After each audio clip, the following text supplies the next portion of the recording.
tabi'ahu bi ihsanin ila yaumiddin. Allahumma la sahla illa ma ja'altahu sahla wa anta taj'alul hazna idza syi'ta sahla. Alhamdulillah, puji dan syukur kita panjatkan kehadirat Allah Subhanahu wa taala. Di siang hari ini Allah kumpulkan kita. Di siang hari ini Allah pertemukan kita. Mudah-mudahan setiap langkah dan duduknya kita pada siang hari ini menjadi amal soleh bagi kita semua. Bapak Ibu, bagaimana kabarnya? Alhamdulillah, sehat semua? Alhamdulillah. Sudah siap meninggal? Ya. Baik, ya. Baik, Bapak Ibu hadirin jamaah rahimakumullah. Biasanya di penghujung akhir tahun, ya, orang mempersiapkan, merencanakan sesuatu untuk tahun yang akan datang. Ya. Nah, Bapak Ibu sudah merencanakan sesuatu untuk tahun yang akan datang? Belum? Cung yang sudah merencanakan sesuatu? Cung, ibu-ibu, cung yang sudah merencanakan sesuatu ada? Oh, jadi ini mah hidupnya udahlah mengalir saja, ya, bagaikan air gitu, ya. Bapak-bapak ada yang sudah merencanakan sesuatu? Sudah? Oh, Masya Allah. Merencanakan apa, kan?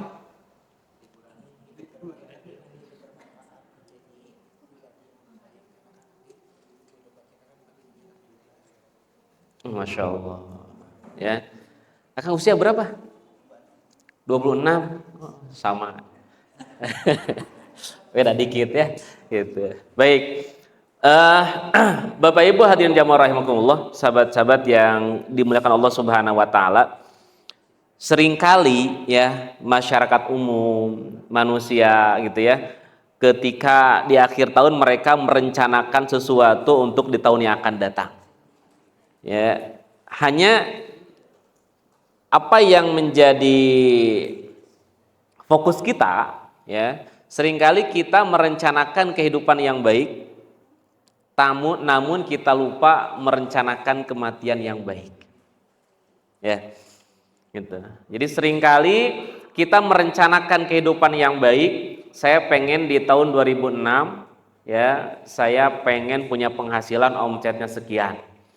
Di tahun 2006 saya pengen usaha saya bla bla bla. Itu salah tidak? Bagus, ya. Jadi kalau tadi saya tanya Bapak Ibu sudah merencanakan untuk tahun yang akan datang? Tidak. Nah, berarti Bapak Ibu mah hidupnya benar-benar pasrah kepada Allah. Ya, gitu. Kumaha Allah weh, kumaha engke. Tapi gini, Al-Quran itu memberikan pengajaran kepada kita bahwa kita pun manusia atau orang-orang yang beriman itu harus punya planning, harus punya usaha, harus punya perencanaan, ya, gitu. Jadi silahkan Bapak Ibu di tahun yang akan datang, 5 tahun yang akan datang punya perencanaan, boleh silahkan, ya. Jadi jangan hidupnya mengalir apa adanya. Tetap kita harus merencanakan sesuatu, ya. Karena kalau orang tidak merencanakan sesuatu, nanti ya hidupnya apa adanya. Tidak ada sesuatu yang ingin dia lakukan, tidak ada sesuatu yang ingin dia kejar. Nah, hanya yang ingin coba kita luruskan di siang hari ini atau sama-sama ya kita diskusikan di siang hari ini adalah rencana kita itu tidak hanya merencanakan kehidupan yang baik, namun bagaimana kita merencanakan kematian yang baik. Ya, gitu. Tahun yang akan datang saya pengen punya rumah, tahun yang akan datang saya pengen punya kendaraan, pengen punya mobil dan sebagainya, itu silahkan. Supaya apa? Kehidupan kita lebih baik. Tapi yang jangan sampai kita lupakan adalah bagaimana kita merencanakan kematian yang baik. Ya. Bu, sudah merencanakan kematiannya nanti mau bagaimana? Ya. Bapak sudah merencanakan, ya, pengen meninggalnya husnul khotimah, ya. Nah, bagaimana cara meninggal husnul khotimah? Bapak Ibu meninggalnya di masjid husnul khotimah, ya. Boleh gitu kita merencanakan kematian yang baik? Nih, saya tunjukkan dalilnya bahwa zaman dulu pun itu ada orang yang merencanakan kematian. Ya, bukan pengen mati, bukan.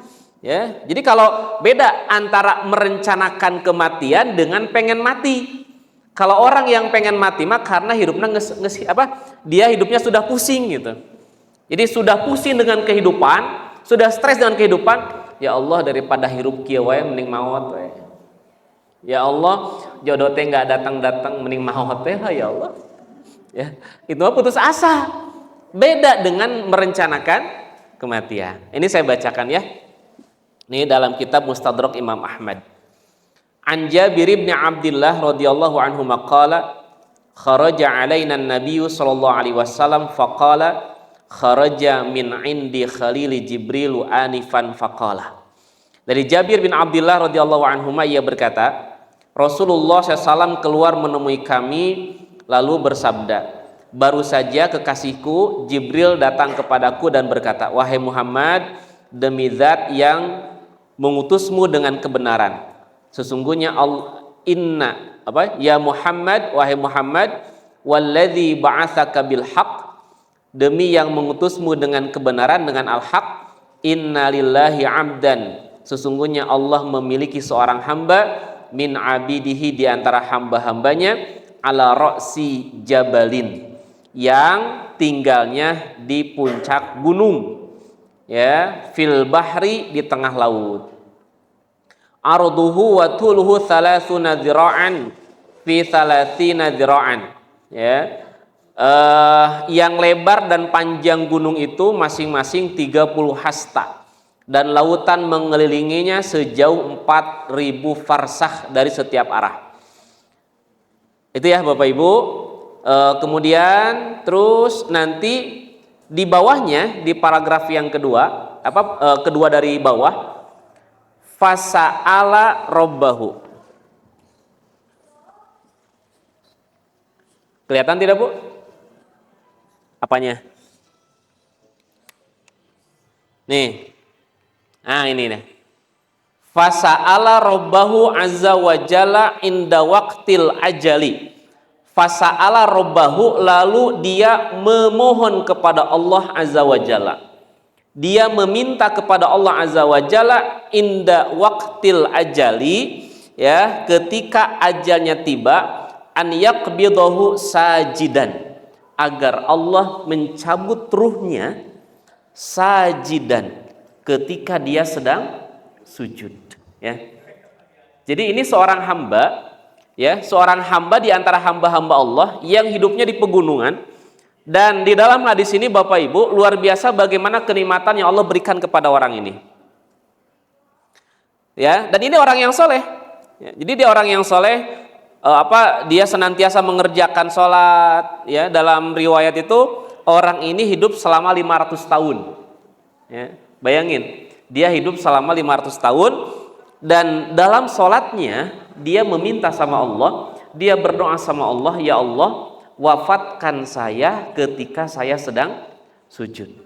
Ini, ya, saya ulang ya. Fasa'ala robbahu azza wa jalla inda waqtil ajali an yaqbidahu sajidan. Lebih besar nih, ya.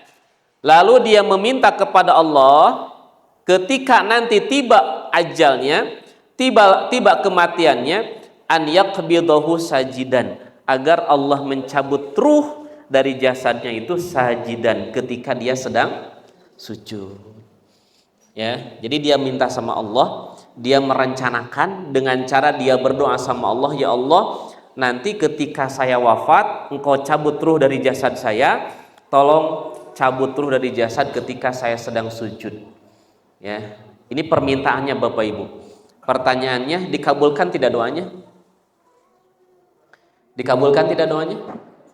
Dikabulkan doanya. Mana? Nih.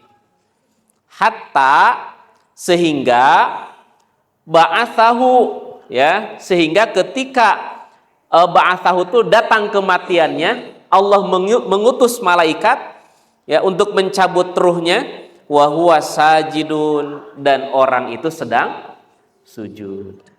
Gitu, ya. Jadi orang ini minta sama Allah, ya Allah, wafatkan saya ketika sedang sujud, dan ternyata Allah kabulkan doanya, orang ini wafat ketika sedang sujud, ya. Jadi ini seorang hamba yang merencanakan kematiannya dengan baik, ya. Itu Bapak Ibu, ya. Siap merencanakan kematian? Ibu mau merencanakan kematiannya mau bagaimana?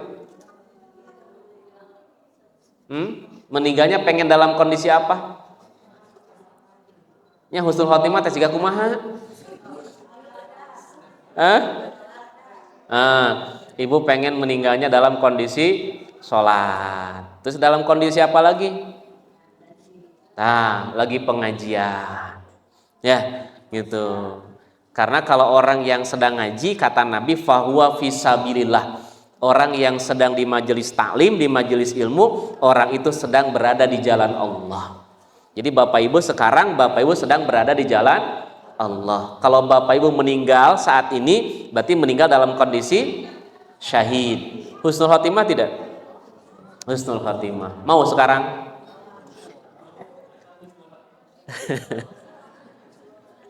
Ya. Nah, itu ya Bapak Ibu. Jadi kita tidak hanya merencanakan kehidupan yang baik, ya, tapi bagaimana kita merencanakan kematian yang baik, ya. Dan boleh tidak kita berdoa sama Allah bagaimana Allah mewafatkan kita? Boleh, ya, walaupun nanti pada akhirnya terserah Allah, kan begitu. Seperti orang ini, hamba ini memohon sama Allah agar Allah wafatkan dalam kondisi sujud, dan ternyata Allah kabulkan, ya. Bahkan ada beberapa yang saya dapat informasi juga gitu, ya. Ada orang yang pengen meninggalnya teh pas lagi ibadah haji, ya. Jadi dia pernah bilang, saya pengen meninggal teh pas lagi ibadah haji. Ternyata Allah kabulkan, ya, meninggalnya pas lagi ibadah haji. Nah, itu ya Bapak Ibu semua. Baik. Cung, yang takut dengan mati? Ada yang takut? Ibu takut mati nggak? Ente? Ya, Pak, takut mati tidak, Pak? Kang, takut mati nggak? Tidak? Masya Allah, hebat. Tasariaf sih gana ya, Pak. Ya, Cung, yang takut mati, Cung. Ada, ya, gitu, ya. Wajar tidak kita takut mati? Wajar. Cuman pertanyaannya, Bapak Ibu takut matinya kenapa takut? Apa, Bu? Ada apa? Ya.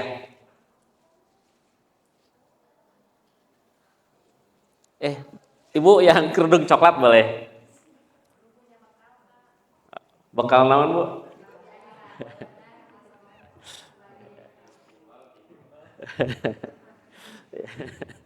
Ya, Ibu takut dengan mati gitu, ya. Kenapa? Karena takut bekalnya belum banyak, ya.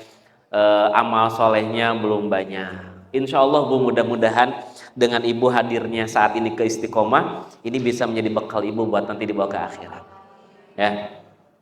Terus yang lain, takut mati karena apa? Tadi takut karena bekalnya belum siap. Yang lain? Nah, jadi cari sih. Apa, Bu? Sama ya, bekalnya belum siap, ya. Gitu. Kapan mempersiapkan bekalnya? Dari sekarang. Sampai kapan? Nah, ya. Jadi kalau kita bilang bekalnya belum siap, setiap ditanya pasti jawabannya itu, ya. Jadi bekalnya belum siap. Betul Bapak Ibu, ya. Mayoritas kita, ya, kita akan mengatakan kenapa kita takut dengan kematian? Karena bekal kita belum siap, ya. Cuman mau siap sampai kapan coba? Ya. So, Bapak Ibu mempersiapkan bekalnya, mau sampai kapan persiapan bekalnya? Sampai Bapak Ibu siap untuk meninggal. Duka pokoknya kumaha Allah we lah gitu ya. Ya. Lihat. Ini yang saya temukan dalam hadis Sahih Bukhari. Ya. Kalau manusia itu takut dengan kematian, padahal kata Nabi, kematian itu bagi orang yang beriman adalah mustarih. Ya. Jadi kematian bagi orang yang beriman itu adalah mustarih. Apa mustarih, Bapak Ibu? Ada yang tahu? Ini ayat doorpress tuh? Tuh ayat? Oh ayat. Ya, ada yang mau jawab? Silakan Cung yang mau jawab. Apa itu mustarih? Ada? Saya hitung sampai 3. 1, 2, 3. Berarti saya yang dapat hadiah ya. Baik. Lihat Bapak Ibu. Nabi memberikan motivasi kepada kita bahwa kematian itu bukan sesuatu yang menyeramkan. Kematian itu bukan sesuatu yang menakutkan bagi orang-orang yang beriman. Kenapa? Karena bagi orang yang beriman kematian itu adalah mustarih. Ini saya perlihatkan hadisnya.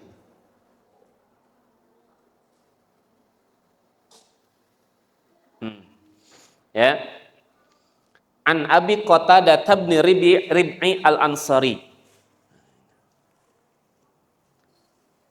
annahu kana yuhadditsu anna Rasulullah sallallahu alaihi wasallam, bahwasanya Rasulullah sallallahu murra alaihi bi janazatin, ya, bi janazatin. Jadi dihadapkan, ya, dilewatkan gitu ya. Dilewatkan di hadapan Nabi sallallahu bi janazatin, jenazah. Faqala, maka ketika jenazah itu dilewatkan gitu ya, maka kemudian Nabi mengatakan mustarihun wa mustarahum minhu. Jadi ternyata kalau saya lihat dari hadis ini, kematian itu ada 2 Bapak Ibu. Ada mustarih, ada mustarahum minhu. Kalau para sahabat bertanya, "Ya Rasulullah, mal mustarih?" Apa itu mustarih? Wal mustarahum minhu, dan apa itu mustarahum minhu? Qala, Nabi menjawab, Al-abdul mu'minu yastarihu min nasabid dunya wa adaha ila rahmatillah. Nah ini, ya, lihat Bapak Ibu, apa itu mustarih? Kata Nabi, kematian bagi seorang hamba yang beriman itu adalah yastarihu min nasabid dunya, dia akan memperoleh, ya, dia akan memperoleh kenyamanan, ketenangan dari lelahnya dunia, wa adzaha, dan dari kesulitan-kesulitan dunia. Ya. Ya. Gitu. Kita fokus dulu di mustarih ya. Jadi sekali lagi, apa itu mustarih? Mustarih itu adalah kematian bagi orang yang beriman itu merupakan kondisi dia akan nyaman, ya, dia akan istirahat dari apa? Dari lelahnya kehidupan dunia. Ya. Ibu, ya, dengan kehidupan dunia ini capek tidak? Ibu capek hidup? Ya, mau istirahat? Ya, itu. Ya. Jadi bukan mungkin ya, saya yakin lah. Saya yakin Bapak Ibu yang hadir di siang hari ini beragam kelelahan. Ya, ada yang lelah dengan keluarganya. Ya. Ada yang lelah dengan pasangannya gitu. Ya, ibu nasehatan suami angger itu robah-robah capek ibu teh, ya gitu. Kemudian bapak mencari nafkah capek Pak, ya, walaupun sakit harus keluar dari rumah gitu kan, lelah, ya. Ada yang lelah dengan kesehatannya, Ya, dia diuji oleh Allah dengan rasa sakit, kemudian dia datang ke A, datang ke B, dokter C, dokter D dan sebagainya, belum sembuh-sembuh juga, capek. Ya, gitu. Nah, makanya kata Nabi, kematian bagi orang yang beriman itu yastarihu min nasabid dunia. Istirahat dia dari kelelahan dunia. Ya, gitu. Jadi kalau Bapak Ibu pengen istirahat dari lelahnya dunia, kumaha? Nah, gitu. Bade. Ya, makanya apa artinya? Jangan bilang lelah. Ya, jangan bilang capek. Kenapa? Kalau Bapak Ibu bilang capek, sok gerak. Ya, gerak maut gitu, gerak istirahat. Ya, gitu Bapak Ibu. Jadi kematian itu istirahat. Ya, saya mungkin Bapak Ibu sudah nonton ya, ada video yang viral. Ini salah seorang dai kita gitu ya. Ya, beliau juga guru untuk kita semua. Dewan Syuronya Masjid Jogokarian ya. Gitu. Siapa namanya? Ustadz Muhammad Yazir ya. Itu ketika ada yang mendokumentasikan gitu ya, ada yang mendokumentasikan di saat-saat beliau sedang sakit di rumah sakit. Nah, di antara ucapan yang keluar dari beliau mengatakan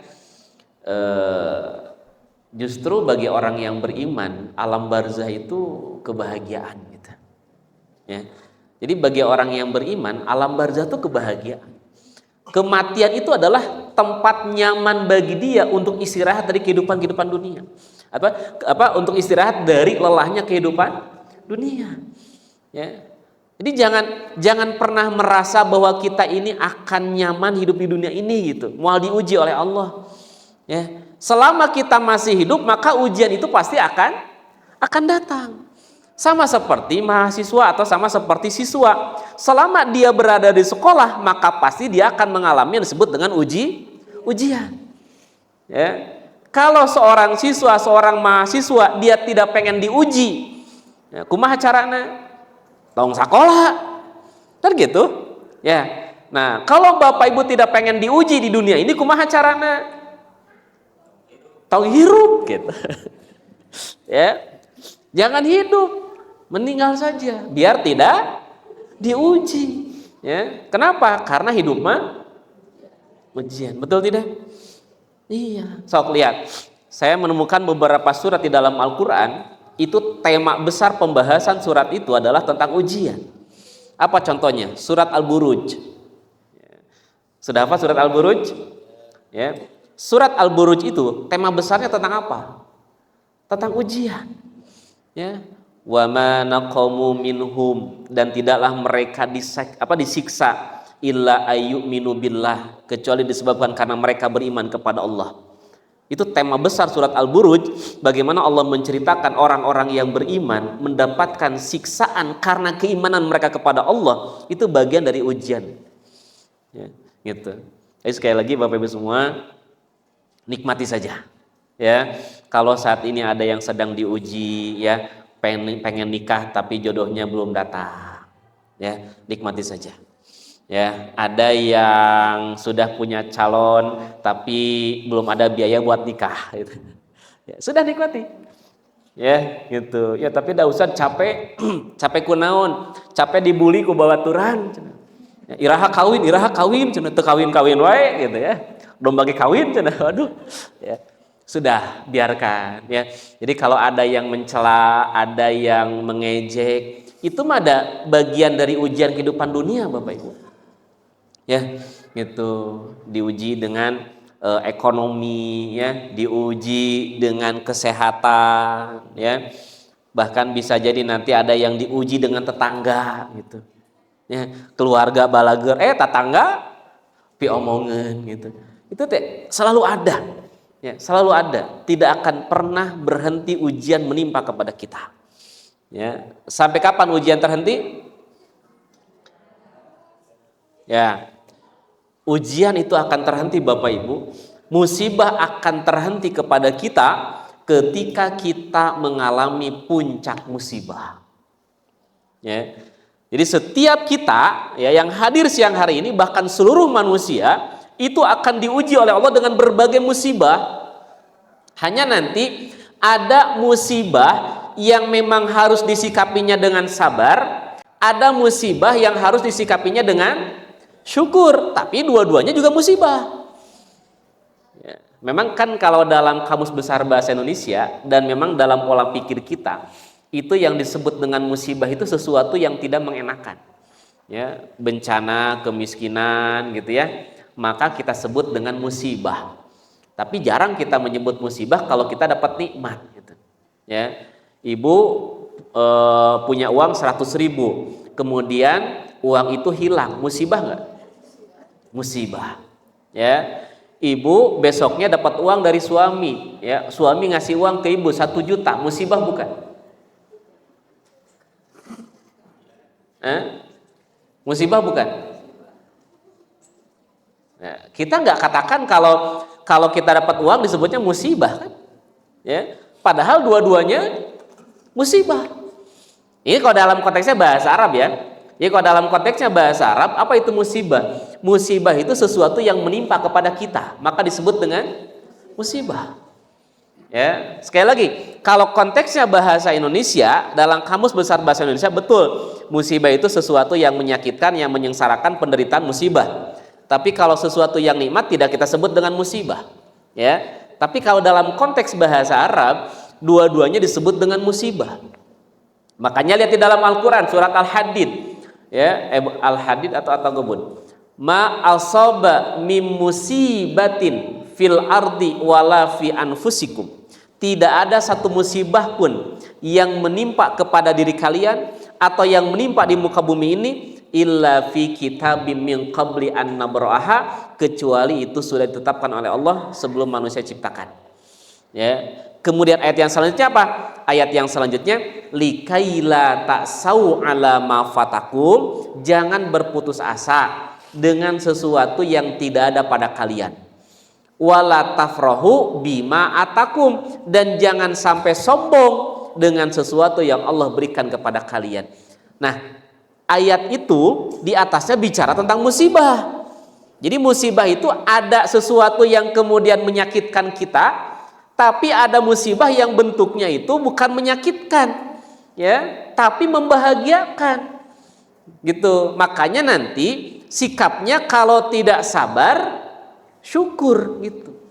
Ya. Jadi sekali lagi, konteks musibah kalau dalam bahasa Arab bukan hanya sesuatu yang menyakitkan, sesuatu yang membahagiakan pun disebut musibah.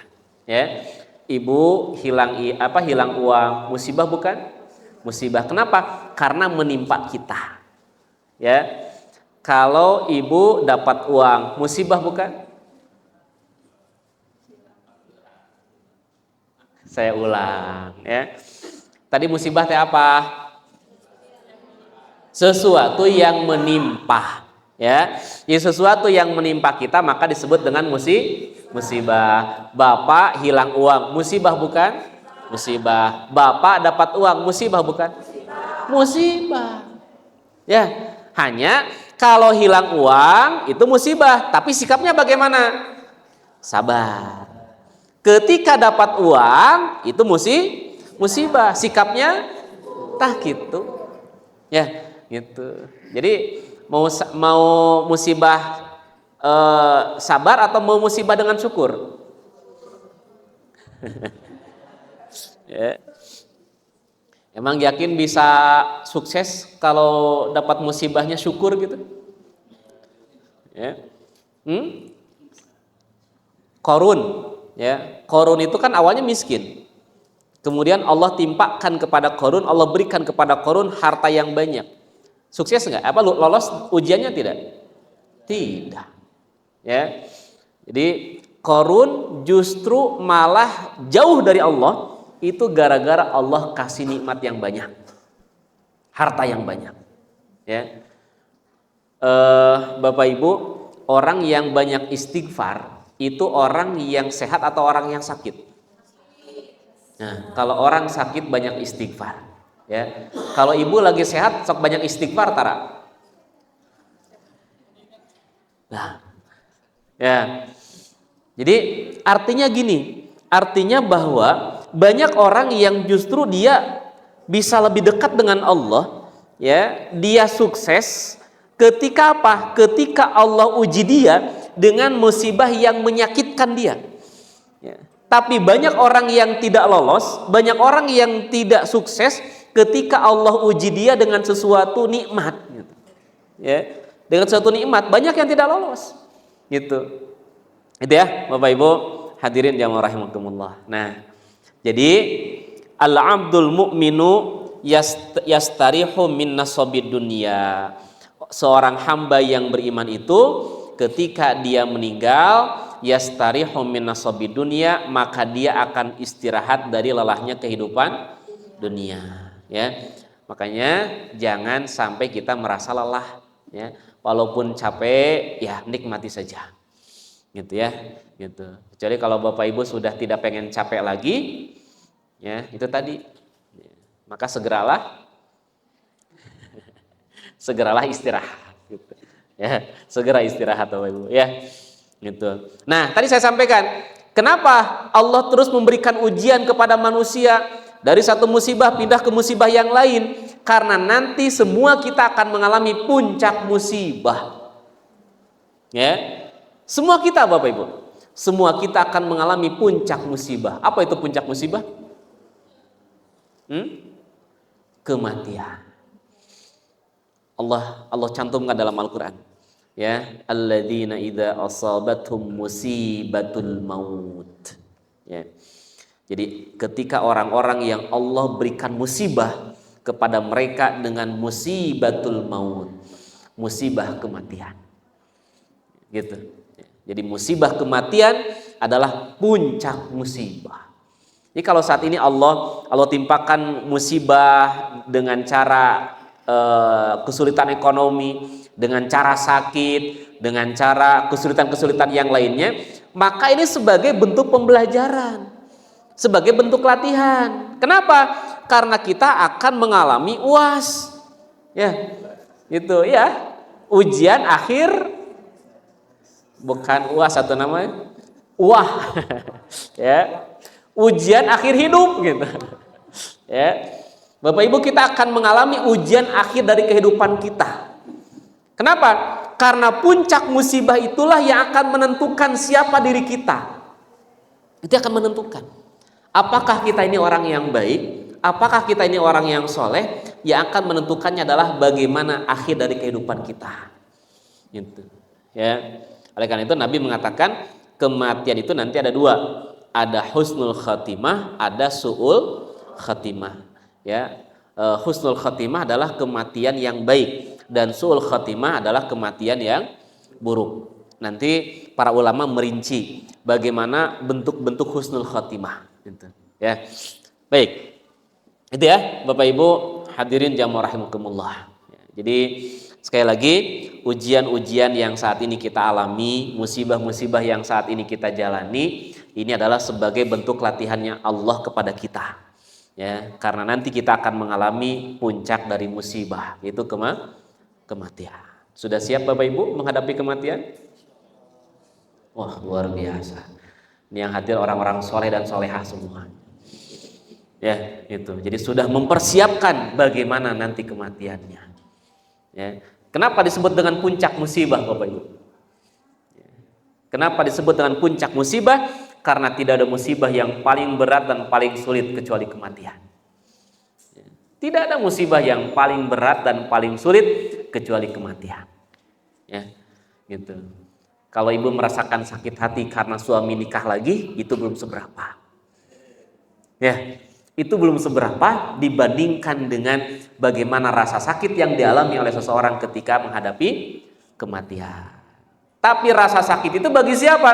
Bagi orang-orang yang kafir, ya. Bagi orang-orang yang beriman, kematian itu sakit, tapi insya Allah Allah akan berikan kemudahan.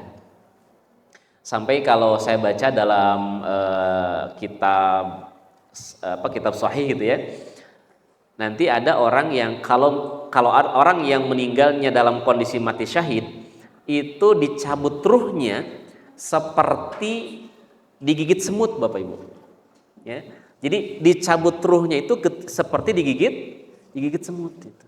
Ya. Sakit tapi sedikit gitu, sebentar. Masya Allah. Ya. Nah,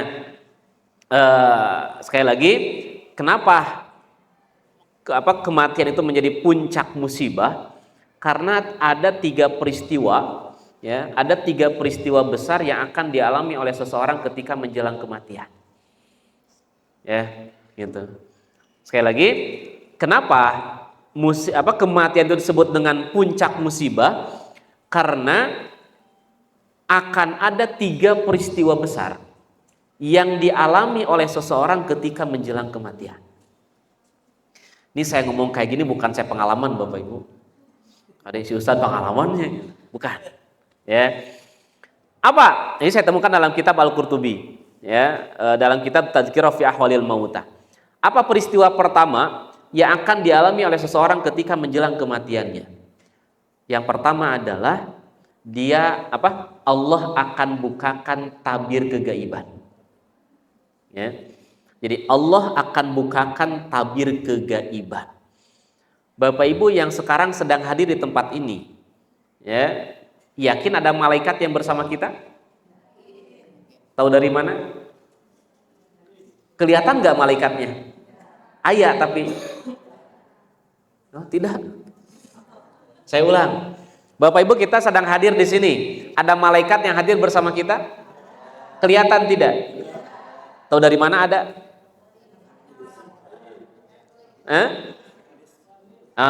Tahu dari mana? Dari dalil, dari hadis Nabi SAW. Mana hadisnya? Majalasa qaumun min majlisin yadhkurunallah illa haffathumul malaikah. Ya. Jadi tidaklah satu kaum mereka berkumpul di sebuah majelis yadhkurunallah, mereka mengingat Allah, illa haffathumul malaikah, kecuali para malaikat mengelilingi mereka. Berarti kita sekarang sedang berkumpul, ada malaikat yang bersama kita. Kita yakin. Ya, tapi kelihatan tidak? Tidak kelihatan. Tidak kelihatan. Nah, tapi Bapak Ibu ketika seseorang menjelang kematiannya, ya, Allah bukakan tabir kegaiban. Ya. Surat Qaf ayat 22. Ya, surat Qaf ayat 22. Kita cek.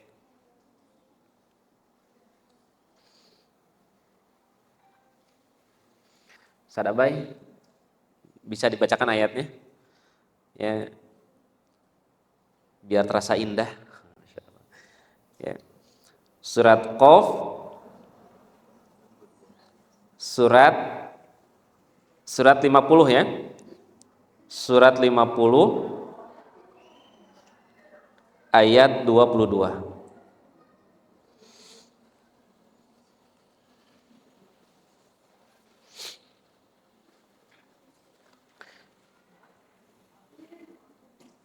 Cak diamaskan. Dibaca dulu ayatnya terus diterjemahkan.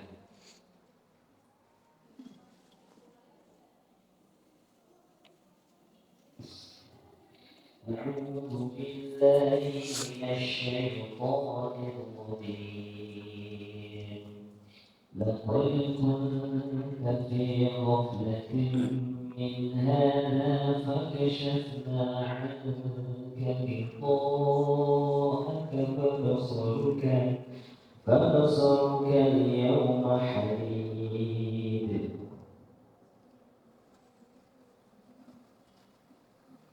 Sungguh kamu dahulu berandai-andai tentang peristiwa ini, maka kami singkapkan penutup matamu sehingga penglihatanmu pada hari ini sangat tajam. Itu dalilnya Bapak Ibu. Ya. Laqad kunta fi ghaflatin min hadza, sungguh kamu lalai akan peristiwa ini. Ya, ketika terjadi peristiwa ini, yaitu peristiwa sakaratul maut, menjelang kematian, fakashafna anka ghita'aka. Fakashafna itu kata para ulama, kasyafa itu artinya menyingkap, membuka. Ya, jadi kalau misalkan kaca itu ada kainnya, kemudian kita bukakan kainnya, itu namanya kasyaf. Makanya ada istilah mukasyafah. Jadi menyingkap, menyingkap, membuka tabir sesuatu yang menutupi pandangan kita. Ya. Jadi saat ini Bapak Ibu, kita semua yang hadir siang hari ini, hal-hal yang gaib itu masih tertutup bagi kita. Ya. Ada malaikat yang hadir bersama kita, tapi kita nggak bisa lihat. Kenapa? Allah masih tutup. Ya. Kapan Allah bukakan tabir kegaiban itu? Ketika seseorang menjelang kematiannya. Fakashafna anka ghita'aka, kami singkapkan tabir yang menutupi pandangan kalian. Fabasorukal yauma hadid, pandanganmu pada saat itu begitu sangat tajam. Ya, gitu. Jadi Allah bukakan tabir kegaiban. Ya, coba bayangkan, ibu lagi duduk, ya, bapak lagi duduk, tiba-tiba ada penampakan ruas tuh. Terus ketika ruas, apa yang akan ibu lakukan? Lompat, kabur, ya, bahkan di film makan aya nu ngompol gini. Ya, cicing we gitu, da sieun teh. Ya, itu ketika dalam kondisi kita normal. Bagaimana ketika menjelang kematian? Dia mau lari kemana? Nggak bisa. Ya, Allah bukakan tabir kegaiban. Ya, makanya jangan aneh kalau kita di samping orang-orang yang menjelang kematiannya, kadang dia mengatakan sesuatu yang aneh-aneh lah gitu. Ya, gitu. Ya, dibilangnya ada orang yang datang, padahal tidak ada yang datang. Ya, ketika saya takziah, ada beberapa jamaah yang cerita. Gitu. Ustadz, kenapa ya sehari sebelum? Tapi ceritanya ketika suami sudah meninggal. Ya, karena kan tidak ada yang tahu dengan kematian. Ya, jadi kapan kematiannya tidak ada yang tahu. Cuman ada peristiwa-peristiwa yang memang dibuat ya aneh lah bagi orang-orang yang di sampingnya gitu. Ya, jamaah ini bilang, Ustaz, ini ada sehari menjelang kematiannya itu, ya suami itu bilang ini, Bu, itu di rumah anak kecil 2 orang lari-lari siapa? Ya, padahal di rumah cuma berdua, suaminya lagi sakit sama istrinya, nggak ada anak-anak kecil. Ya, lagian anaknya udah besar-besar juga gitu. Ya, siapa? Wallahu a'lam. Ya, gitu. Hanya sampai saat ini saya belum menemukan dalil, Bapak Ibu, Allah bukakan tabir kegaiban itu berapa lama jaraknya dengan kematian, itu yang saya tidak tahu. Ya, saya katakan wallahu a'lam, saya tidak tahu berapa jarak Allah bukakan tabir kematian seseorang itu dengan kematiannya. Ya, wallahu a'lam. Ya, gitu. Jadi tidak bisa kita memastikan oh ini berapa hari enggak. Saya pernah nonton ada ceramah gitu ya. Ada salah satu ceramah 100 hari ya, 100 hari menjelang kematian. Nah, gitu ya. Jadi tanda-tanda 100 hari menjelang kematian. Nah, ini dalam ceramahnya itu mengatakan tanda yang ke-100 Bapak Ibu itu menjelang kematian itu kalau orang sudah tidak nafsu makan. Gitu. Bayangin coba. Ya, kalau orang sudah tidak nafsu makan, maka itu tanda dia akan mati. Ya, Bapak Ibu di sini masih nafsu makan? Ya, yang tidak nafsu makan cepat-cepat nafsu makannya. Ya. Itu sampai saya baca komentar-komentar netizennya itu lucu-lucu komentarnya. Ya, komentarnya gitu.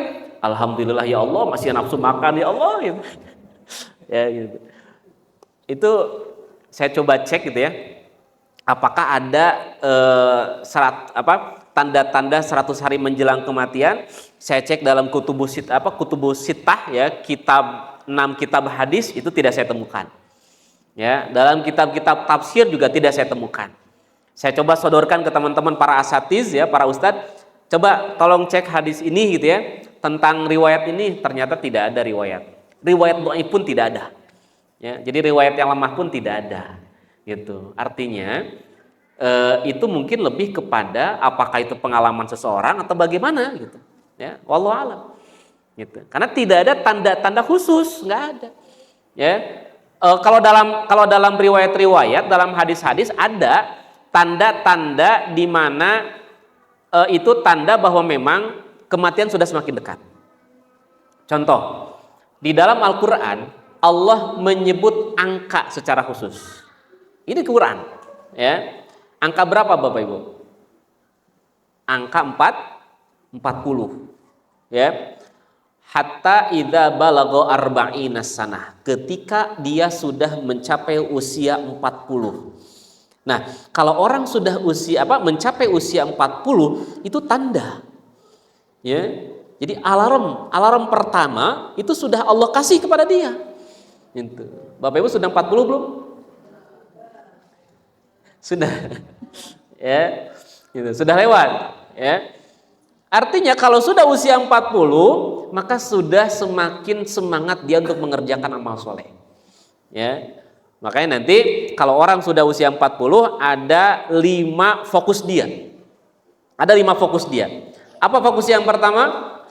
Fokus yang pertama adalah ada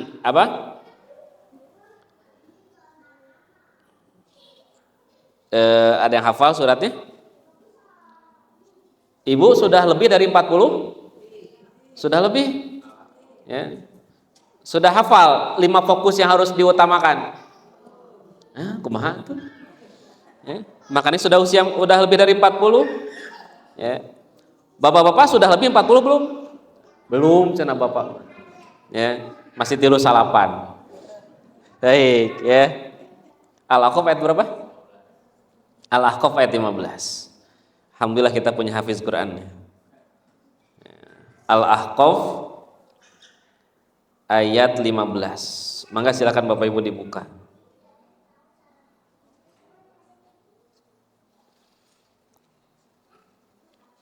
Nah, ya. Hatta idza balagha asyuddahu wa balagha arba'ina sanah. Jadi ketika dia sudah mencapai usia 40, qala dia akan mengatakan, Rabbi auzi'ni an ashkura ni'mataka allati an'amta 'alayya wa 'ala walidayya. Itu. Jadi apa fokus yang pertama ketika orang sudah mencapai usia 40? Yang pertama adalah jadilah hamba yang senantiasa bersyukur. Ya, jadilah hamba yang senantiasa bersyukur kepada Allah. Gitu. Dikasih banyak, alhamdulillah. Dikasih sedikit, alhamdulillah. Bersyukur aja. Ya. Suami ngasih ke ibu sehari 1 juta, ibu bilang alhamdulillah. Ya. Suami sehari ngasih 10.000, astagfirullah. Ya. Cek ibu teh, astagfirullah, ayah cukup kanu naon ya 10.000 gitu. Ya, tapi kalau sudah usia di atas 40 mah Bu, suami ngasih 10.000 ge, alhamdulillah ayah masih-masihan sakieu ge. Ya, cekap kanu naon, duka kanu naon, sebelaka 10.000 gitu. Ya. Nah, jadilah hamba yang senantiasa bersyukur. Kemudian yang kedua Bapak Ibu, wa an a'mala sholihan tardahu. Fokus yang kedua adalah hendaklah dia senantiasa mengerjakan amal solih yang diridhoinya. Ya, jadi perbanyak mengerjakan amal solih. Ya, ibu bapak biasanya baca Quran sehari berapa juz? 2 halaman. Ya, biasanya sehari 2 halaman. Tah kalau sudah usia di atas 40 mah naikin, jangan 2 halaman lagi, naik jadi 2 halaman setengah. Ya, penting naik gitu. Ya.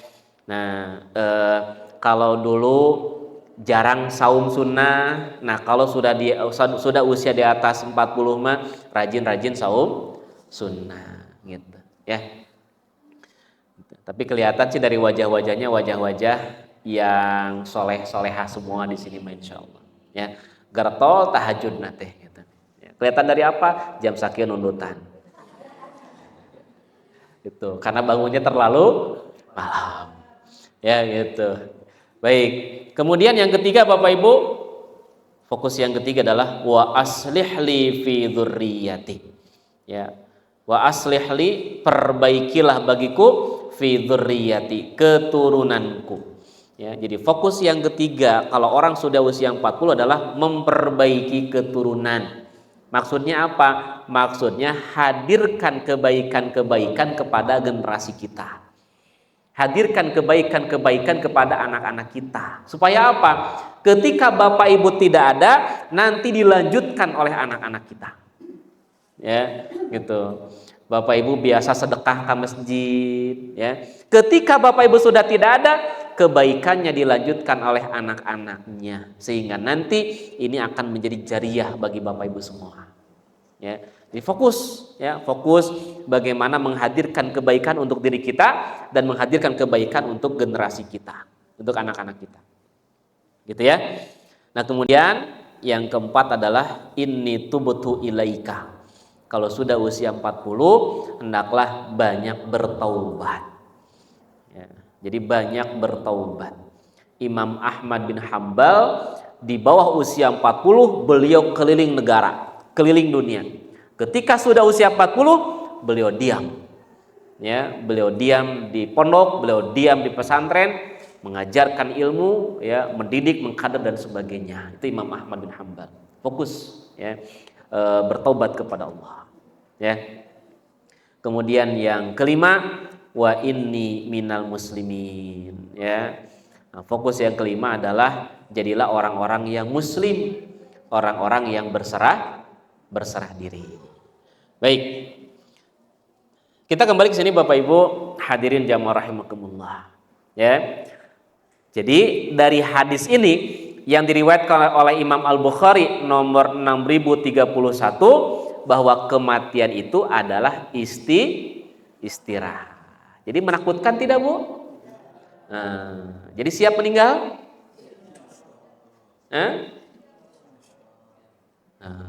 Tidak, istirahat, Pak. Ya, kematian itu istirahat. Makanya kalau kita menyaksikan ada orang-orang yang soleh, ya, orang-orang yang beriman wafat, kita bilang mustarih. Ya, itu mustarih itu maksudnya adalah tempat istirahat. Ya. Berbeda dengan wal abdul fajir. Nah, wal abdul fajir hamba yang durhaka. Nah, kalau hamba yang durhaka, maka inilah yang disebut dengan mustarahu minhu. Apa itu? Yastarihu minhu al-ibadu wal biladu wasyajaru wad dawab. Kalau ada orang yang jahat, orang yang durhaka meninggal, maka yang istirahat itu siapa? Yang istirahat itu hamba-hamba yang lain. Ya, jadi hamba yang lain istirahat, negara istirahat, pohon juga istirahat, hewan pun bahkan istirahat dari kejahatan orang ini. Itulah yang disebut dengan mustarahu minhu. Ya. Itu. Baik. Ini tema kita nih, baru masuk berarti ya. Sampai jam seberapa ya teh?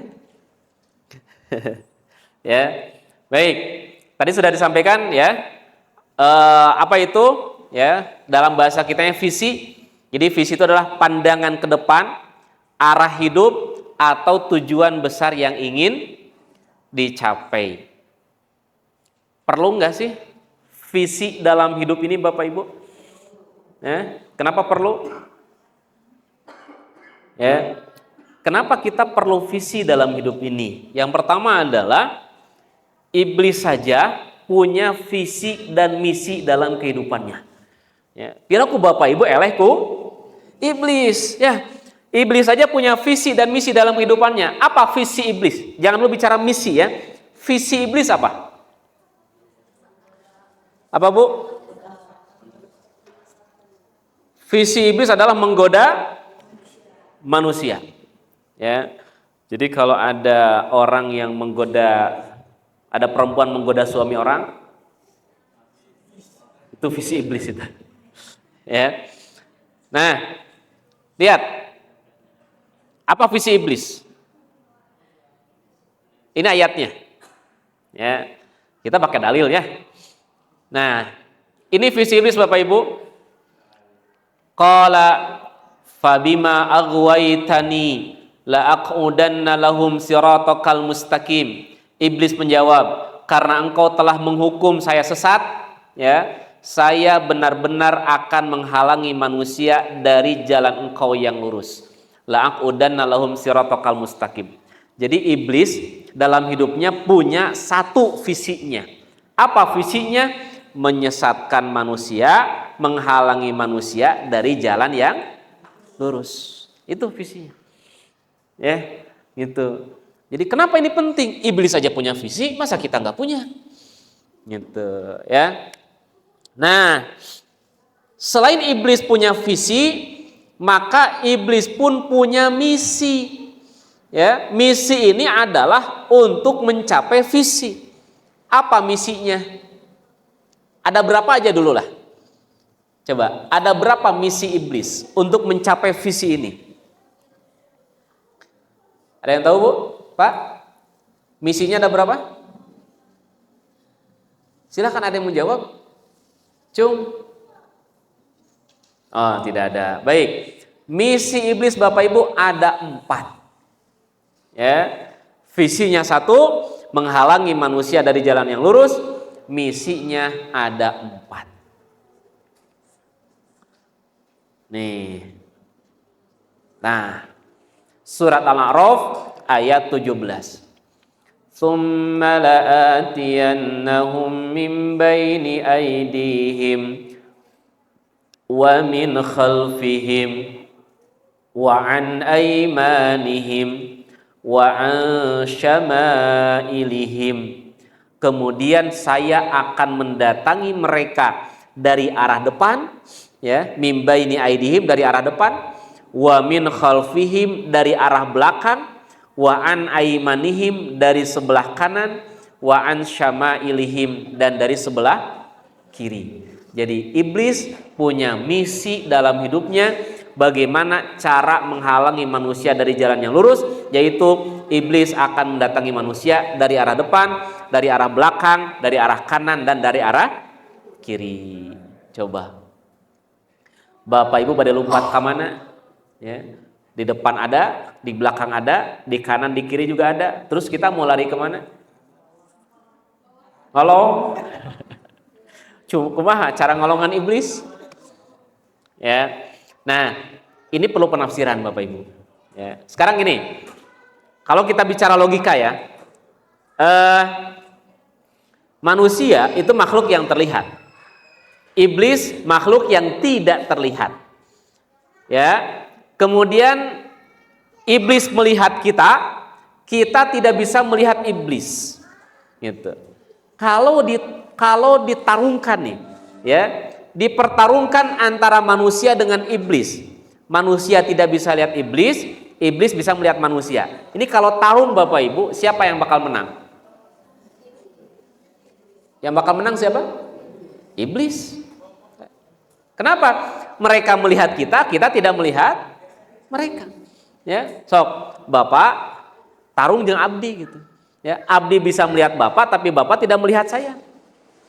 Nah, pasti siapa yang menang? Saya yang menang. Kenapa? Gampang nakolna gitu kan? Ah, gitu. Ya, dari Bapak maluak liuk mana gitu. Kan gitu. Ya, sama juga dengan iblis. Nah, oleh karena ini perlu penafsiran. Apa penafsirannya? Apa yang dimaksud dengan iblis mendatangi manusia dari arah depan? Maksudnya apa? Maksudnya adalah iblis akan mengganggu manusia, akan menanamkan kepada manusia keraguan tentang hari akhirat. Depan maksudnya di masa yang akan datang. Dibuat ragu. Ya, sebentar. Surga dan neraka itu ada enggak ya? Kalau surga dan neraka itu ada, gimana? Dibuat ragu gitu. Ya. Siksa kubur dan nikmat kubur itu ada enggak ya? Kalau siksa kubur dan nikmat kubur itu ada, ini yang disiksa apa? Yang didapat apa? Yang diberikan nikmat apanya? Oh, dibuat keraguan-raguan gitu. Ya, tentang kehidupan akhirat. Makanya tidak aneh muncul ada kelompok yang mereka mengatakan hidup kami tiada lain kecuali hanya dimatikan oleh masa gitu. Ya. Itu artinya ada kelompok yang mereka menganggap bahwa kehidupan ini hanya sekarang saja. Ketika di kehidupan dunia ini selesai, mati, selesai semua. Ya, gitu. Tidak ada kehidupan yang lain, tidak ada. Nah, ini berbeda dengan keyakinan kita orang-orang yang beriman. Bagi kita ada kehidupan setelah kematian. Ya, gitu. Sok Bapak Ibu, sekarang ya, kita di kehidupan dunia ini berapa lama sih? Ya, manusia dikasih usia oleh Allah di kehidupan dunia itu berapa lama? Sampai usia berapa? Sampai usia rata-rata, ya, rata-rata itu usia 60 sampai 70, ya, gitu. Usia 60 sampai 70. Coba. Kalau usia 60 dan katakanlah usia 70 gitu ya. Usia 70 selesai. Ya, hanya sebentar gitu. Hanya sebentar. Ya, hanya sebentar. Nah, makanya orientasi kita bagi orang-orang yang beriman itu bahwa kehidupan itu bukan kehidupan di dunia ini, ya, tapi di kehidupan akhirat. Ya, makanya dunia ini bukan rumah. Ya, rumah kita di mana? Di akhirat nanti, di surganya Allah Subhanahu wa taala. Ya. Nah, ini. Jadi misi iblis adalah bagaimana membuat manusia ragu tentang kehidupan akhirat. Ya, kita percepat. Kemudian yang kedua, wa min khalfihim. Iblis akan mendatangi manusia dari arah belakang. Maksudnya apa? Maksudnya adalah dibuat kecintaan kepada manusia kecintaan yang berlebihan akan kehidupan dunia. Itu yang dimaksud dengan belakang itu. Maksudnya iblis akan menanamkan kepada manusia kecintaan yang berlebihan dengan kehidupan dunia. Ya, seakan-akan hidup ini hanya di dunia saja. Ya, saya nggak akan hidup kalau tidak punya duit. Gitu. Ya. Orang kalau nggak punya duit bisa hidup nggak, Bapak Ibu? Orang nggak punya duit bisa hidup nggak? Bisa, ngalir. Ya kan? Ya, orang nggak punya duit bisa hidup nggak? Bisa, cuman liar gitu. Nah, hati-hati, setan akan menanamkan kepada kita kecintaan yang berlebihan terhadap kehidupan dunia ini, gitu. Ya, sampai kita hanya berlomba-lomba untuk kehidupan dunia ini, ya, gitu. Baru tersadar ketika kematian mendatangi seseorang. Di dalam Al-Quran bagaimana Allah begitu dramatis gitu ya, menggambarkan kematian. Dalam surat Al-Munafikun, ada orang yang terlalaikan dengan kehidupan dunia, dia sibuk dengan bisnisnya, dia sibuk dengan usahanya, dia sibuk dengan dunianya, sampai dia lupa akhirat. Ketika dia lupa dengan akhirat, dunianya sudah dia dapatkan semua. Harta dia dapatkan, jabatan dia dapatkan, semuanya dia dapatkan. Tapi apa yang dia dapatkan ternyata tidak bisa dia nikmati. Kenapa? Karena keburu malaikat mendatangi orang itu. Sehingga dalam Al-Quran Allah menggambarkan, laula akhartani ila ajalin qarib. Ya Allah, sekiranya Engkau berikan waktu yang sebentar saja ya Allah. Kenapa? Ya, fa'asaddaqa wa akum minas solihin. Saya ingin sedekah dan ingin mengerjakan amal soleh. Ini gambaran orang yang sibuk mencari jabatan, sibuk mencari harta, sibuk mencari dunia, sampai dia lupakan akhiratnya. Ketika dunia sudah dia dapatkan semua, ternyata malaikat maut mendatangi dia. Maka dia minta sama Allah, ya Allah, tangguhkan sebentar saja. Ya, kenapa? Saya ingin mengerjakan amal soleh ya Allah. Barunya nyesal. Nah, ini hati-hati Bapak Ibu. Bukan tidak boleh mencintai dunia, silahkan Bapak Ibu ya. Mencintai harta, mencintai dunia silahkan, tapi jangan berlebihan sampai melupakan akhirat. Ya, sehingga cara berpikir kita adalah bagaimana dunia ini sebagai perantara untuk akhirat, wasilah, sarana untuk akhirat kita. Kemudian yang ketiga, wa an aimanihim. Ya, iblis akan mendatangi manusia dari sebelah kanan. Ya, maksudnya apa? Dari sebelah kanan itu maksudnya apa? Maksudnya adalah iblis akan memberikan kepada manusia kesamaran tentang urusan agama. Ini kata Ibnu Abbas. Usyabbihuhum fi amri dinihim. Aku akan buat samar kepada mereka tentang urusan agama mereka. Sehingga nanti sudah tidak jelas lagi mana yang halal, mana yang haram. Ya, sudah tidak jelas lagi mana yang sunnah, mana yang bid'ah. Dibuat samar gitu. Itu usaha iblis itu. Ya. Kemudian yang keempat, wa an syama'ilihim, iblis akan mendatangi manusia dari sebelah kiri. Itu maksudnya adalah uzayyinuhum bil ma'asi. Aku, kata iblis, akan menghiasi kepada manusia perbuatan dosa, perbuatan maksiat. Jadi perbuatan maksiat dipandang indah, ya, sehingga seakan-akan bukan dianggap sebagai perbuatan dosa. Itu bahaya itu. Ya, gitu. Nah, jadi kenapa kita mesti punya visi? Ya, iblis saja punya visi, ya. Gitu. Jadi Bapak Ibu sudah punya visi untuk kehidupannya? Apa visinya? Alhamdulillah, ya. Nah, ini sudah kita bahas tadi ya. Kemudian yang kedua, Bapak Ibu, tanpa visi hidup akan kehilangan arah, ya. Kenapa kita mudah kecewa? Kenapa kita mudah sedih? Kenapa kita mudah stres? Kenapa kita mudah lelah? Karena kita kehilangan arah. Ya, kita kehilangan arah. Gitu. Kalau orang yang punya visi dalam hidupnya, apalagi orientasi dia akhirat, visi dia akhirat, maka ketika dia menghadapi kesulitan, maka dia akan jalani kesulitan itu. Ya, dia tidak akan mudah lelah. Ya. Bapak bangun malam sholat tahajud, capek tuh Pak? Bu, capek tuh? Capek.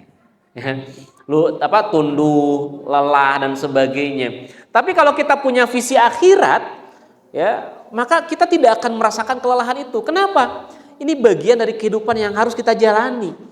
Ya, ketika kita bangun malam, kita bermunajat kepada Allah, mudah-mudahan Allah ridho kepada kita. Ya, mudah-mudahan Allah memberikan rahmatnya kepada kita, kan begitu.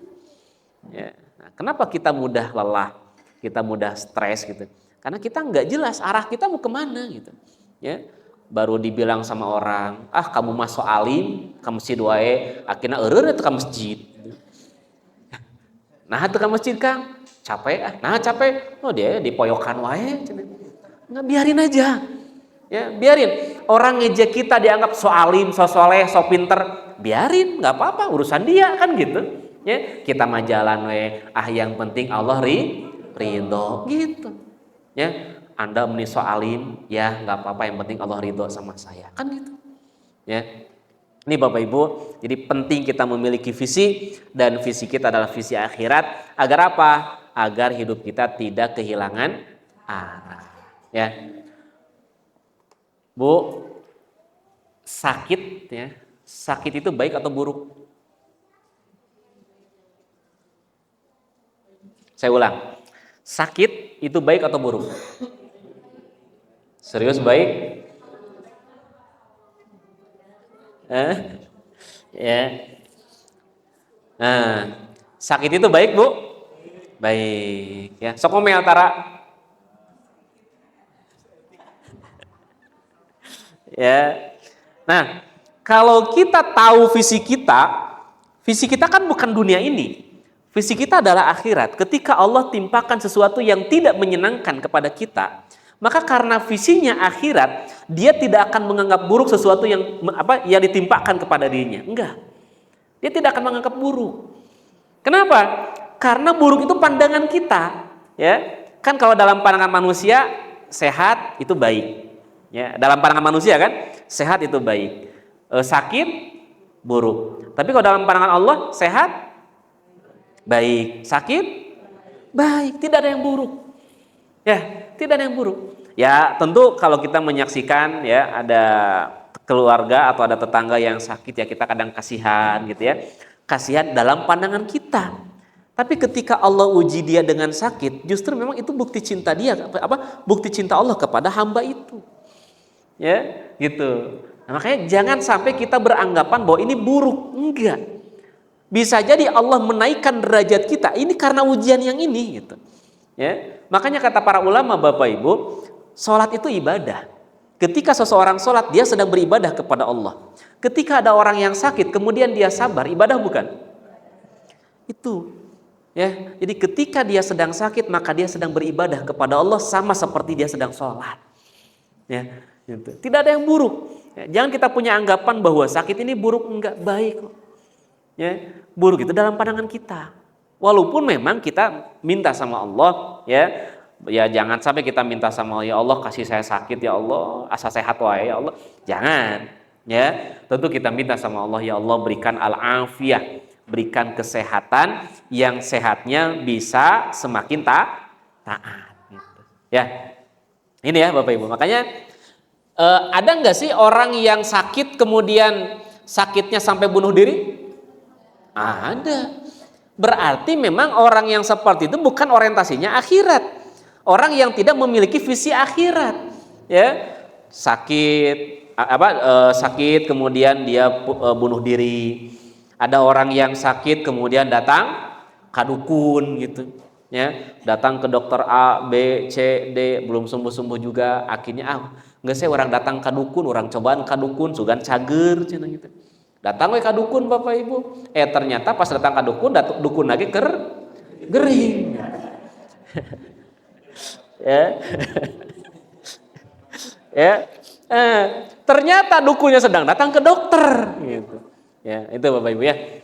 Jadi kalau kita tanpa visi, maka kita akan hidup kehilangan arah. Kita akan mudah lelah, kita akan mudah stres, kita akan mudah putus asa.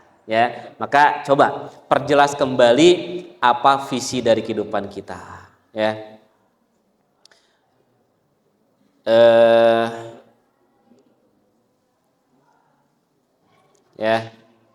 baik. Kemudian yang ketiga Bapak Ibu. Ya. Yang ketiga, kenapa perlu visi ini? Ya. Ini menjaga seorang mukmin dari kehidupan yang sia-sia. Nah ini. Ya. Jadi kalau kita punya orientasi akhirat, maka kita akan menjaga diri kita dari melakukan sesuatu yang sia-sia. Ya, melakukan sesuatu yang sia-sia. Kenapa banyak orang yang terjebak? Ya, banyak orang yang terjebak dengan pekerjaan-pekerjaan yang sia-sia karena mereka tidak jelas, ya, orientasinya itu nggak jelas, gitu. Ya mereka hidup hanya mengalir saja, yang ngalir ya apa adanya, gitu. Ya, ini ya. Oleh karena itu Allah mengingatkan kepada kita di dalam surat Al-Mu'minun ayat 1-3. Qad aflahal mu'minun. Sungguh berbahagia orang-orang yang beriman. Alladzina hum fi salatihim khashi'un. Orang-orang yang mereka khusyuk di dalam salat mereka. Walladzina hum 'anil lagwi mu'ridun. Dan orang-orang yang mereka menjauhkan diri, ya, berpaling dari sesuatu yang tidak berguna, dari sesuatu yang tidak bermanfaat. Nah, jadi kalau kita mengerjakan sesuatu yang tidak bermanfaat, sesuatu yang sia-sia, maka segeralah tinggalkan karena hidup kita bukan untuk itu. Ya, itu. Nonton drakor, Bu, bermanfaat tuh?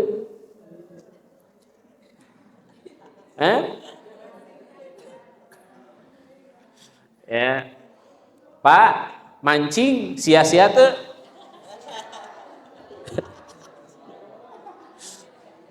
Ya. Ya, itu kan mancing nih dia. Mana Ferry? Ya. Nah, walladzina hum 'anil lagwi muridun. Mereka menjauhkan diri, berpaling dari sesuatu yang lagwu, ya, sesuatu yang sia-sia. Bapak Ibu mancing boleh tidak? Boleh. Itu mah urusan dunia. Itu mah mubah. Ya. Dasar susah sok mancingnya. Enggak, itu urusan dunia boleh. Yang tidak boleh itu sampai melalaikan, ya. Habis waktunya. Baik, ya. Itu Bapak Ibu. Ya. Nah, jadi terakhir nih.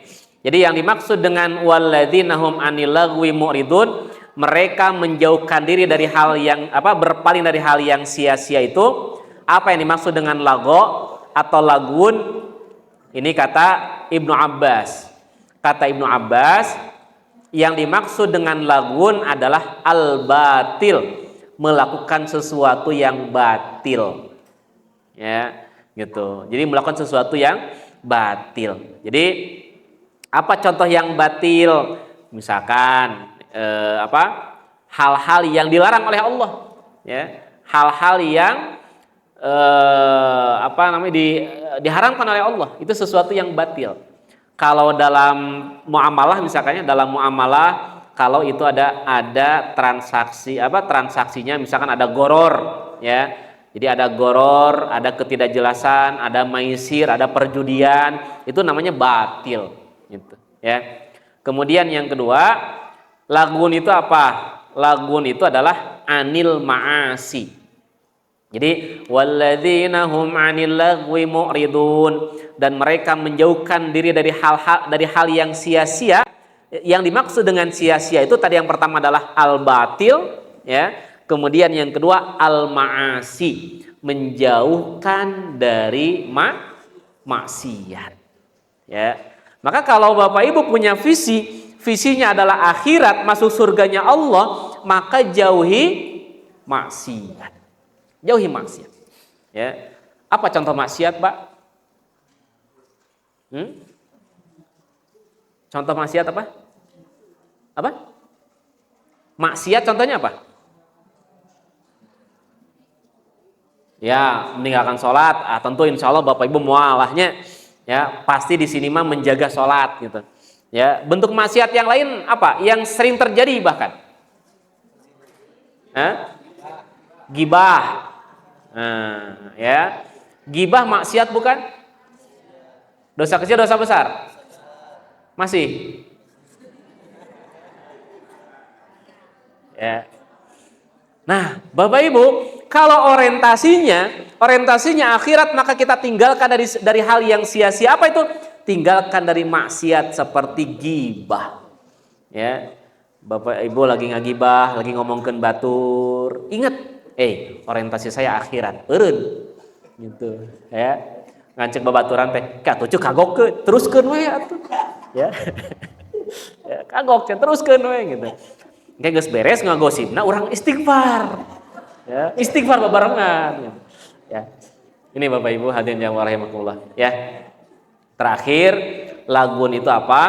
Lagun itu adalah al-kadzib. Ya, naon al-kadzib teh? Bohong, dusta. Ya. Jadi berpaling dari hal yang sia-sia. Yang pertama mananya berpaling dari kebatilan, hal-hal yang dilarang oleh Allah, hal-hal yang diharamkan oleh Allah. Kemudian yang kedua adalah al-ma'asi, jauhi kemaksiatan. Mau itu maksiat yang besar atau maksiat yang kecil, tinggalkan. Ya, maksiat yang kecil tinggalkan Bapak Ibu. Ya, gitu. Apalagi hati-hati zaman media sosial. Kita sering bermaksiat dengan kata-kata kita atau dengan tulisan kita. Ya. Tidak tiba-tiba menjelek-jelekan orang gitu ya dalam status kita gitu. Itu maksiat. Ya. Kemudian yang ketiga adalah al-kadzib, dusta, bohong. Ya, gitu. Maka kita tinggalkan. Ya. Nah, kalau ibu suka bohong sama suami, ya, kalau orientasinya akhirat, maka mulai sekarang tinggalkan bohongnya. Ya, jangan lagi bohong sama suami. Ya, kalau suami suka bohong sama istri, tinggalkan. Ya, gitu. Baik Bapak Ibu hadirin jamaah rahimakumullah, karena waktu kita sudah habis, ya. Jadi itu pentingnya visi bagi kita agar hidup kita lebih terarah, ya. Kita tidak mudah lelah, kita tidak mudah kecewa, kita tidak mudah sedih, tidak mudah putus asa. Kenapa? Karena kehidupan yang saat ini sedang kita jalani ini semua adalah ujian. Supaya apa? Ujian-ujian yang Allah berikan kepada kita karena Allah ingin menaikkan, ya, derajat kita di sisi Allah Subhanahu wa taala. Paling terakhir ini mah Bapak Ibu, ya. Saya membaca hadis dalam riwayat Abu Dawud. Kalau Allah mencintai seorang hamba, Allah akan memposisikan hamba itu pada satu tempat. Ya, jadi Allah akan memposisikan hamba itu pada satu tempat. Namun ternyata amal-amal soleh dia, ibadah-ibadah dia itu tidak menjadikan dia menempati posisi itu. Maka Allah akan uji hamba itu dengan diberikan ujian pada fisiknya, Allah akan uji hamba itu dengan diberikan ujian pada hartanya, atau Allah akan uji hamba itu dengan diberikan ujian pada keluarganya. Kenapa? Karena Allah ingin memposisikan hamba itu pada posisi yang istimewa. Ya, gitu. Maka kesulitan jangan kita anggap sesuatu yang buruk, tapi itu bagian dari perjalanan kehidupan dunia yang harus kita lalui. Mudah-mudahan Allah berikan kekuatan kepada kita. Allah senantiasa membimbing kita semua. Wallahu a'lam bishawab. Insyaallah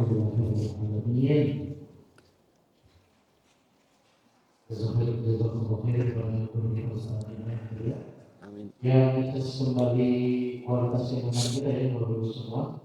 Jadi bersyukur bahwa akhir tahun jadi momentum biasanya kalau misalnya kemarin atau saat ini belum punya visi yang jelas, setidaknya hari ini visi akhir kita jadi semakin jelas. Ya.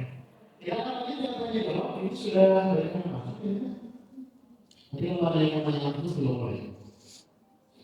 Sekarang bagaimana menyikapi apabila kita diberikan ujian dalam kehidupan ini? Ujian yang paling berat itu adalah ujian yang ditimpakan kepada para nabi dan para rasul. Maka perbanyaklah perbanyaklah kita membaca kisah perjalanan orang-orang yang mereka mampu melalui ujian-ujian itu, bahkan ujian itu berat gitu. Ya, gitu. Itu diantaranya agar Allah mudahkan kita untuk melewati ujian tersebut. Dan tentu yang keempat, Bapak Ibu, ketika Bapak Ibu menghadapi ujian yang dirasakan berat sekali, ya, kita fahami bahwa hakikat dari kehidupan dunia ini adalah ujian. Ya, ketika Allah menguji ibu, menguji bapak dengan ujian yang berat itu, maka sesungguhnya Allah ingin menaikkan derajat Bapak Ibu di sisi Allah Subhanahu wa taala. Ya. Dan yakini la yukallifullahu nafsan illa wus'aha. Jadi mampu nggak kita melewatinya? Mampu. Allah tidak akan membebankan kepada kita beban yang kita nggak akan mampu, nggak mungkin. Pasti kita mampu. Ya. Terus apa yang membuat kita mampu? Apa yang membuat kita tidak mampu? Yang membuat kita tidak mampu itu karena keimanan kita. Ya, maka perkuat keimanan kita, perkuat orientasi kita tentang kehidupan akhirat. Insyaallah. Ya, semoga Allah berikan kemudahan. Ya, saya pun merasakan beliau yang bertanya ini pasti berat gitu. Ya, pasti berat.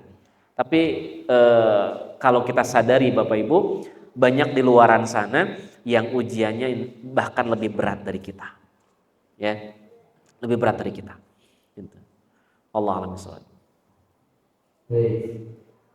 Ustaz, gimana caranya minta maaf ketika saya sering memusuhi orang tua sewaktu masih ada, sekarang orang tua sudah tidak ada? Dua-duanya?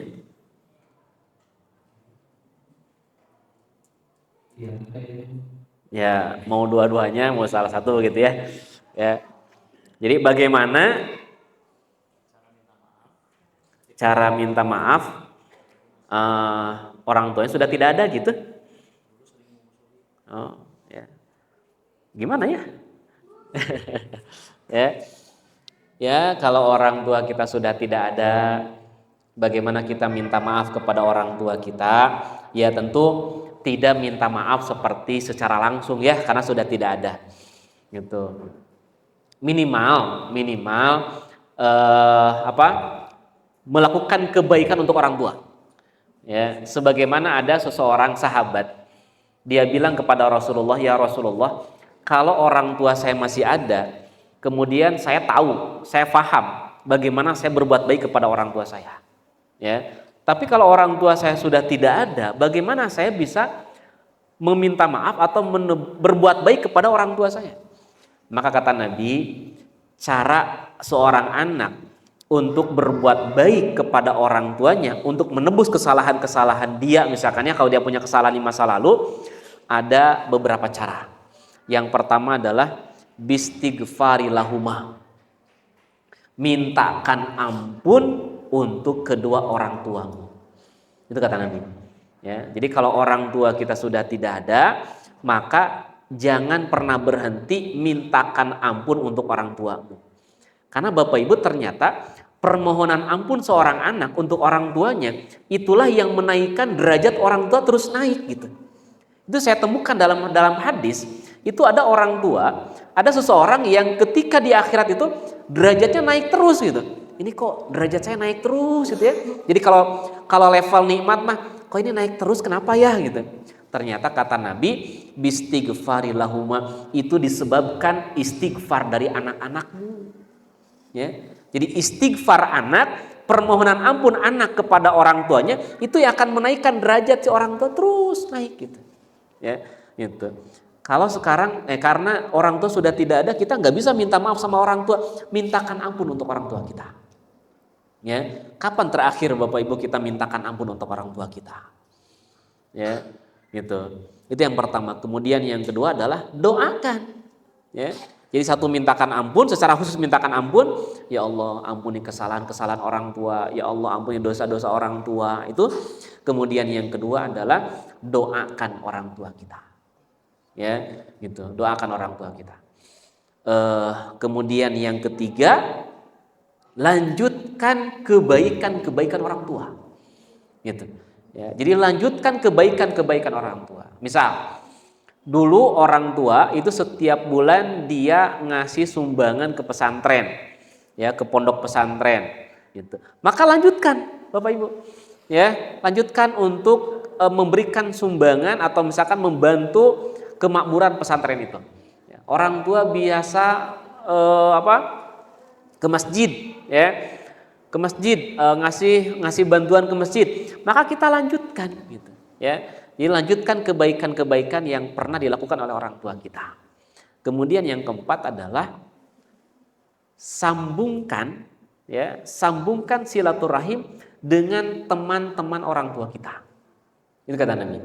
Ya. Jadi kalau orang tua kita punya kawan dan kawannya masih ada, maka sambungkan kebaikan kita, ya, kebaikan orang tua kita dengan menyambungkan silaturahim dengan kawan-kawan orang tua kita. Gitu. Ya. Apalagi kalau misalkan orang tua kita dulu punya kawan dan kawannya sering dibantu sama orang tua, ya kalaupun tidak sering dibantu kita ngasih hadiah boleh, kayak Ibnu Umar itu pernah kedatangan seseorang, ternyata orang ini sahabatnya Umar, ya. Apa yang Ibnu Umar lakukan? Yang Ibnu Umar lakukan, beliau bawa kuda, Bapak Ibu, ya, bawa kudanya dikasihkan. Ya, dikasihkan kudanya, bayangin itu, masya Allah, ya.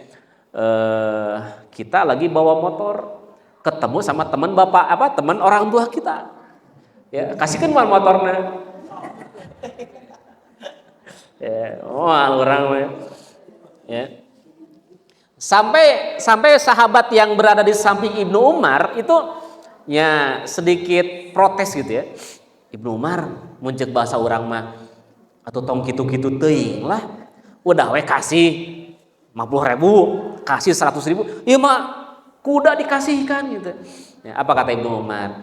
Aku hanya ingin melanjutkan kebaikan aku hanya ingin melaksanakan sebagaimana yang diperintahkan Nabi SAW, yaitu menyambungkan silaturahim dengan teman-teman atau kerabat dari orang tua saya. Itu masya Allah, ya. Itu 4 hal yang bisa kita lakukan kalau orang tua kita sudah tidak ada, ya.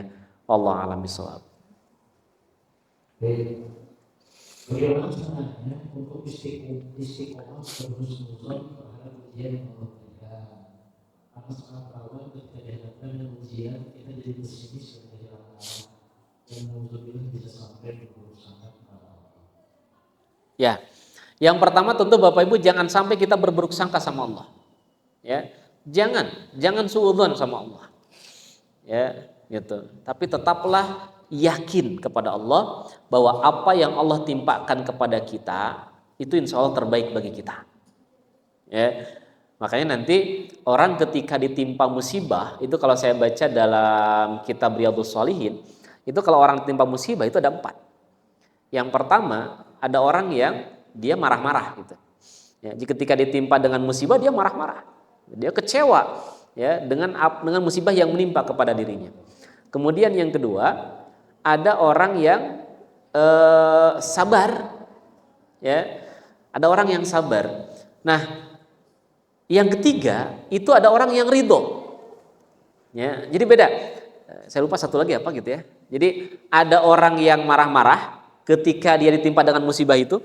Ya, jadi dia nggak ridho, dia putus asa gitu, dia kecewa kenapa ini harus menimpa dirinya gitu ya. Itu yang pertama. Ada golongan yang kedua, dia sabar.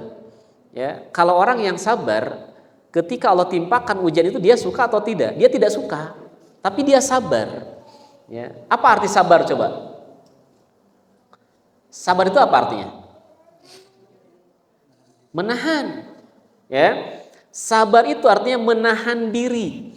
Ketika seseorang ditimpakan musibah, dia nggak suka dengan musibah itu, tapi dia tahan gitu. Itu namanya sabar. Ya.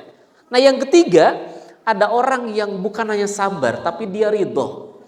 Ya, beda. Kalau sabar dia tidak suka. Ya, beda dengan ridho. Kalau ridho, ya udah, ini sudah bagian dari takdir Allah. Ya udah. Ya. Dia tidak mencoba menahan, dia tidak marah-marah, tapi udah dia ridho. Gitu. Ya, dia ridho dengan sesuatu yang sudah Allah tetapkan kepada dirinya. Ya. Nah, bagaimana agar Allah berikan keistiqomahan kepada kita ketika Allah berikan ujian kepada kita? Ya tentu yang pertama adalah teruslah kita berdoa sama Allah. Ya, teruslah kita berdoa meminta sama Allah agar Allah kuatkan kita. Ya, karena memang tidak mudah Bapak Ibu.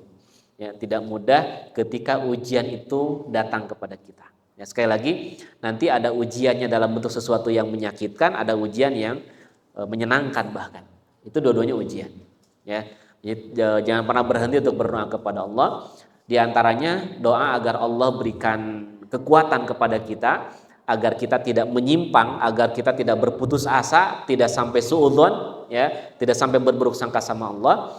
Itu doa surat Ali Imran ayat 9. Ya, Rabbana la tuzigh qulubana ba'da id hadaitana wa hab lana min ladunka rahmah innaka antal wahhab. Coba terus dibaca doa itu ya, baik selesai sholat ataupun kapanpun kita perbanyak doa itu. Karena doa tersebut adalah doa agar Allah tidak memiringkan, ya, tidak menyimpangkan hati kita. Yang harusnya kita berbaik sangka sama Allah, kita menjadi berburuk sangka. Nah, kita berdoa, Rabbana la tuzigh qulubana, ya Allah, jangan ya Allah, jangan Engkau condongkan hati kami, ya, gitu. Karena berburuk sangka sama Allah perbuatan dosa, Bapak Ibu. Ya. Sekali lagi, berburuk sangka sama Allah adalah perbuatan dosa. Gitu. Ya. Itu. Kemudian doa yang kedua, ya, doa yang kedua agar Allah kuatkan kepada kita, jangan sampai kita menyimpang, berpaling. Ini doa yang saya yakin Bapak Ibu sudah hafal, yaitu Allahumma ya muqallibal qulub tsabbit qalbi ala dinika. Ya, gitu. Itu adalah doa agar Allah berikan kekonsistenan, agar Allah berikan keteguhan hati kita, ya, bukan hanya teguh dalam keimanan, tapi bagaimana kita teguh dengan setiap takdir-takdir yang Allah tetapkan kepada kita. Ya, gitu. Itu yang pertama. Jadi agar kita istiqomah, yang pertama adalah doa. Ya. Kemudian yang kedua,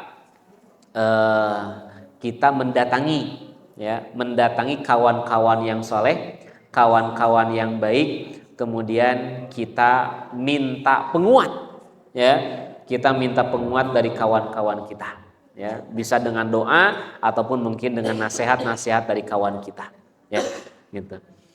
Itu ya. Dan yang terakhir mungkin Bapak Ibu, untuk menjaga keistiqomahan agar kita mampu melewati ujian-ujian yang Allah berikan kepada kita, ya tentu jangan tinggalkan amalan-amalan yang bisa mendekatkan diri kita kepada Allah. Ya, perbanyaklah saum, perbanyak sholat, perbanyak baca Quran.